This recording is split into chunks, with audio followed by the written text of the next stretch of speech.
Peace and blessing, family. Once again, this is William Shaw Sawyer, founder and CEO of Inner City Tech. InnerCityTech.org is the website. I decided to become a little more engaged in this platform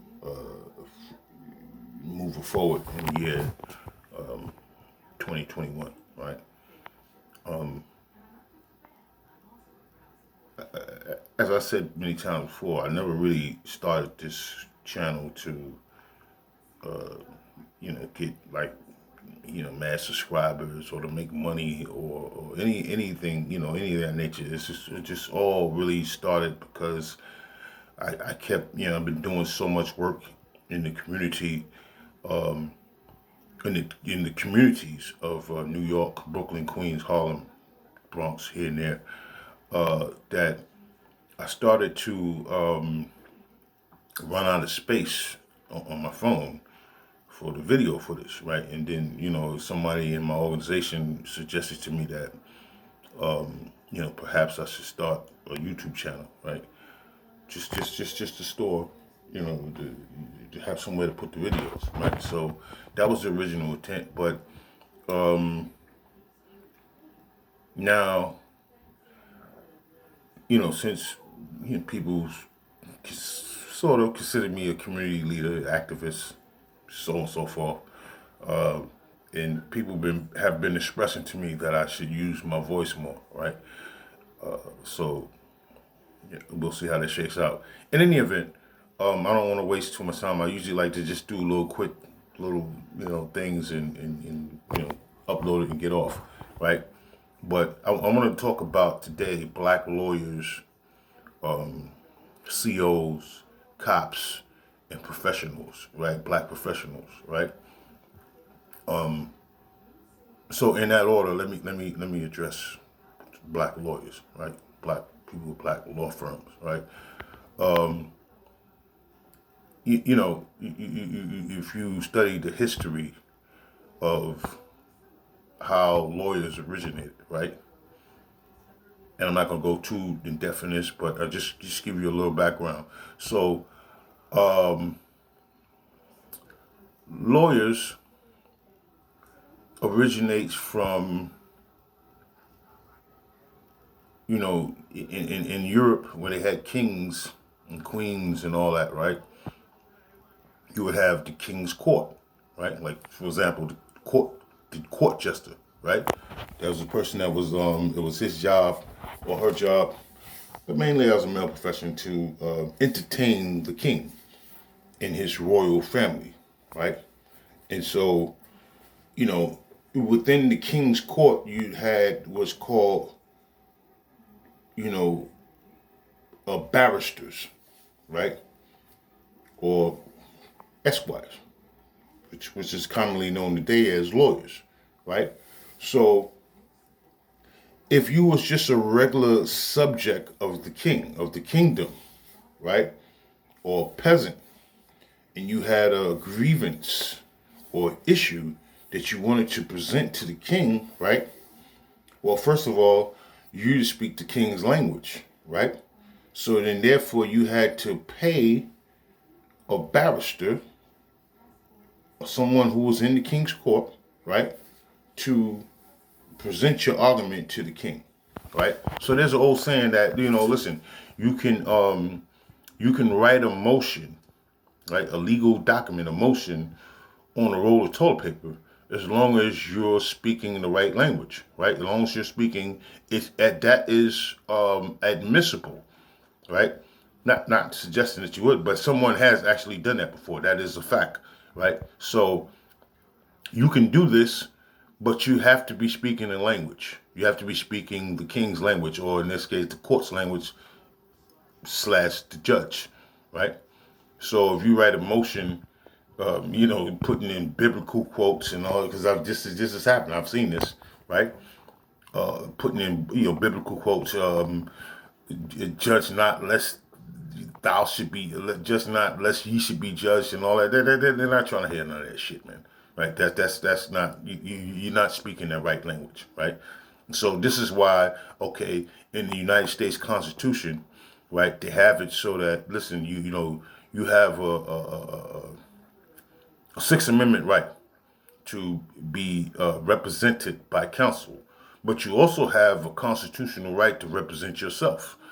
Now, there's a old maxim, right, of law that says anyone who represents itself has a fool for a client, right? Because you know this is serious. People go to school, pay big money to learn how to move and do motions and all that other stuff like that. But there are some few exceptions, right? That spent the time and learned how to speak the king's language, the judge language, the court's language, right? And can represent themselves successfully, right? Very few. That's a rarefied air, right? So, you would approach a barrister, a esquire, right? And we went a barrister that we're not gonna get into that now, but that's when we get into where the barcode or the bar, all that stuff comes from. But you would approach this person, and then you would pay them, however you could pay them, right? And they would present your argument to the king, right? Okay, so now, anyway, just a little brief history. So let's get into black lawyers, right? So we know that the civil rights movement, um, part of that was in large part, to get opportunities and access so that blacks could have, become lawyers, right, and attorneys and things of that nature, right? But first and foremost, in case you didn't know, right, a lawyer, that's why they say it's always good to have a paid lawyer. Now, that doesn't always work out, right? But, lawyers are first and foremost officers of the court, right? You research, Google it, right? Lawyers are first and foremost officers of the court. Not like you see court officers, right, with the guns and that. They're officers of the court, but they're in a different category, right? But lawyers are first and foremost officers of the court, right? So that creates a conflict of interest when you have a free representation, right? And their first duty is to the court, right? This is why anyway, right? So, but to address this issue with black lawyers, so I'm starting noticing that you have all these different black lawyers, right? That have these social media accounts, and they put up their, hey man, fighting for the people, right? And putting in the work, doing the work of the people, doing fighting for the community. That's all bullshit, right? A lot of them be posting. Number one, they get paid for what they do. Nothing's wrong with it, right?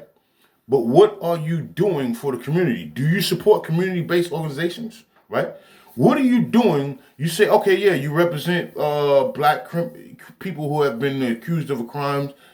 That's wonderful, right? But are you in the same vein as Thurgood Marshall, right? Who is a civil rights icon, attorney, right? Who actually was fighting for the black? Or are you all just on? Are you out there saying this, right? And you getting paid all this money? Nothing problem. Have no problems with you getting paid money. But are you actually doing something for the community, right?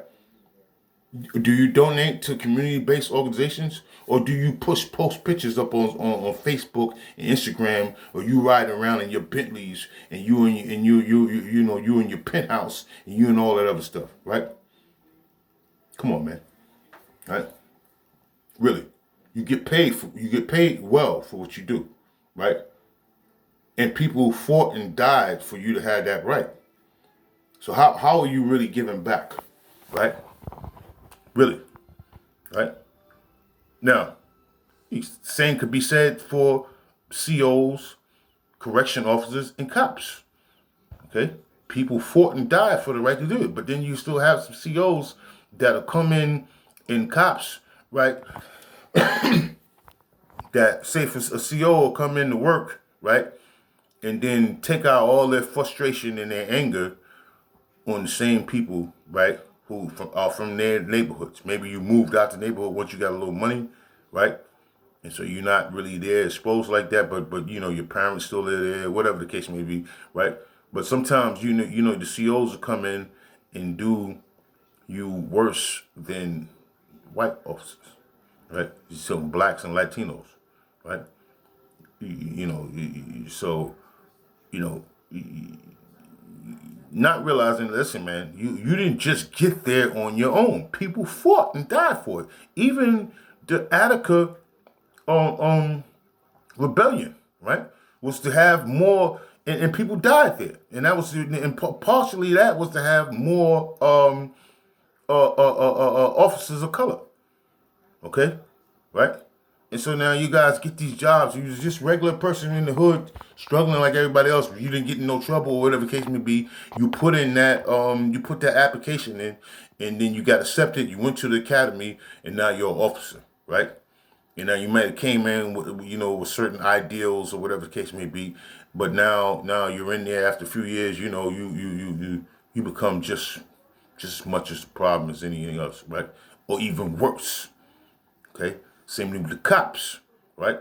I applaud. Listen, man, I know of COs, retired COs, current COs, right? I'm not anti none of that. I prefer you be working, getting that money, and then to be out on the street twisted up, right? Struggling, right? Yeah, get that money, support your family, right? But oftentimes y'all get in there and forget where you come from, right? And you become just as much as abusers, right, as anybody else, right? Now I know, prisoners are not necessarily a sympathetic population, but a lot of y'all, most of y'all have somebody, especially black officers and Latinos, most of y'all got somebody that's in your family that's locked up, okay, that's been in trouble, right? And maybe you even yourself are you was able to get that job because not because you was squeaky clean when you came up, but you just never got caught, right? Or maybe you was one of those dudes, right? Like, back in the days, one of a couple of my good friends, they would they would do, and actually that person's CO now, right? Wouldn't we would do stuff. It'd be as a lookout, way to block away, right? If they see this video, they're gonna get a laugh at it because you know what I'm talking about, right? So you wouldn't, you would be down, right?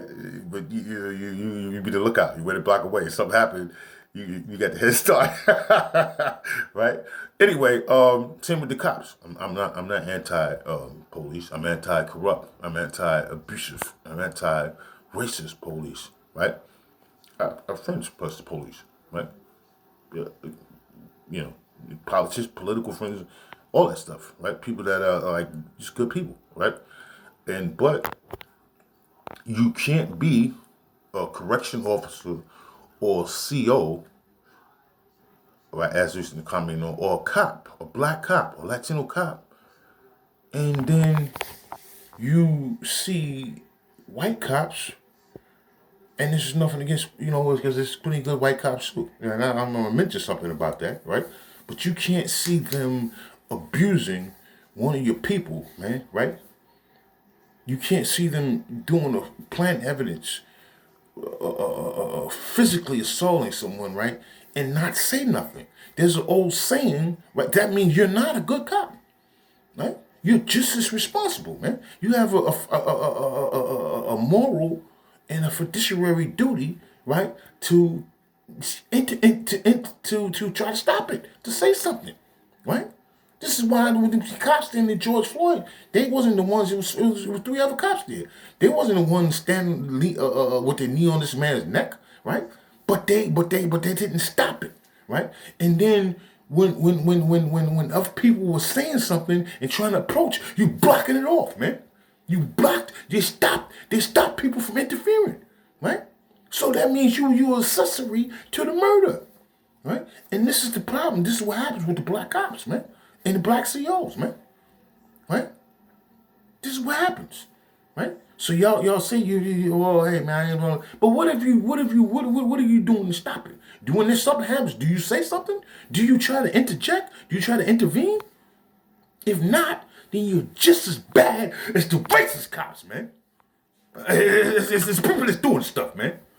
Right? So get out of here with that shit. Okay? Wow, man. Anyway, right? So I don't mean to like really get emotional, but this is a close subject to touch on, right? And just like the professionals, right?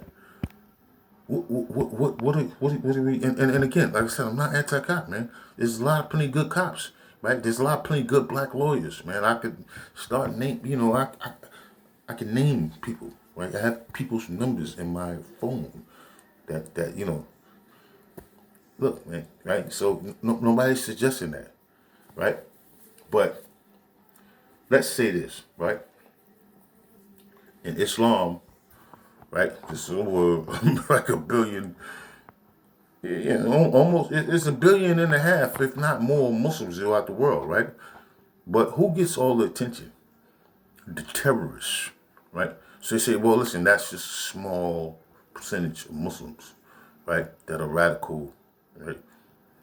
Just like the Ku Klux Klan, right? They're Christian. Ku Klux Klan is Christian. They burn crosses, right? But nobody condemns Christianity based off the Ku Klux Klan, but you condemn Islam based off of the radical terrorists. But the point I'm making is, if you got a billion, right? If you got a billion people, followers, right, and 1% are radicals or whatever, well, that's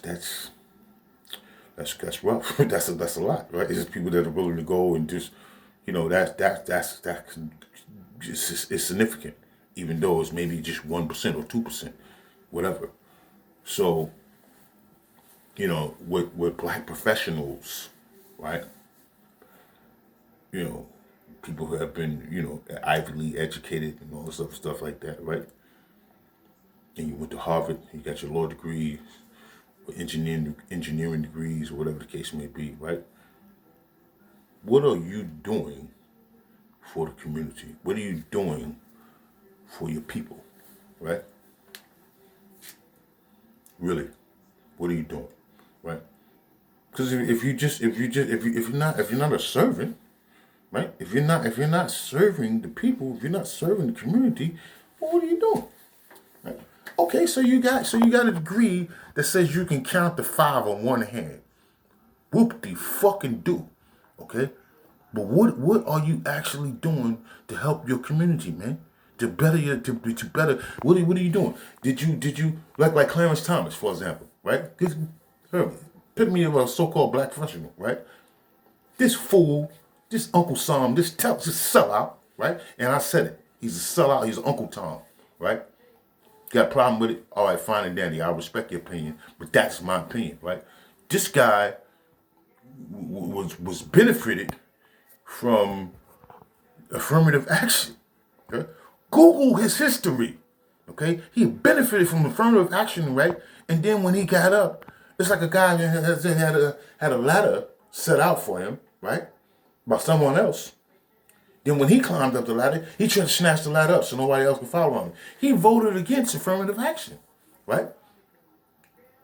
And on, man. I don't even want to talk about this. He's a sellout Uncle Tom clown, right? And if you just you hit the don't like button, whatever, unsubscribe, I don't care. I'm telling you, this is facts. This is where I'm coming from with this, right? So when it's black professionals, cops, correction officers, law enforcement in general, sheriffs, all that, right? Black lawyers. What are you doing, right? What are you actually doing for your community, especially in the year 2020 during the coronavirus, right? So I see you dudes, man. I got like almost close to 4,000, Facebook friends and whatever the case may be, and I see you dudes, man. Right? Usually we posting pictures when you Bentleys and on private jets, right? And doing all this other shit like that, right? But then, if someone says, "Hey, man, brother, we doing this, that, and the third, man," or sister, right? Can you make some kind of contribution, or can you come out and get down? Can you support this, right? Not necessarily financially, but in whatever way, you don't hear nothing from them, right? These sellouts, full of shit. Okay, you know. In any event, Yeah, I had to excuse my language. I really don't get on here and curse and all that. And I'm just, again, I'm now, I need to maybe perhaps utilize my voice more as has been suggested. So I would ask that you hit the like button if you like, and then subscribe. Right? We want to build this up and make this a platform as was originally intended. Right? This is going to use this channel as a platform to highlight and expose political leaders, community-based organizations, activists, right, teachers, educators, to get their murder, get their message out, right?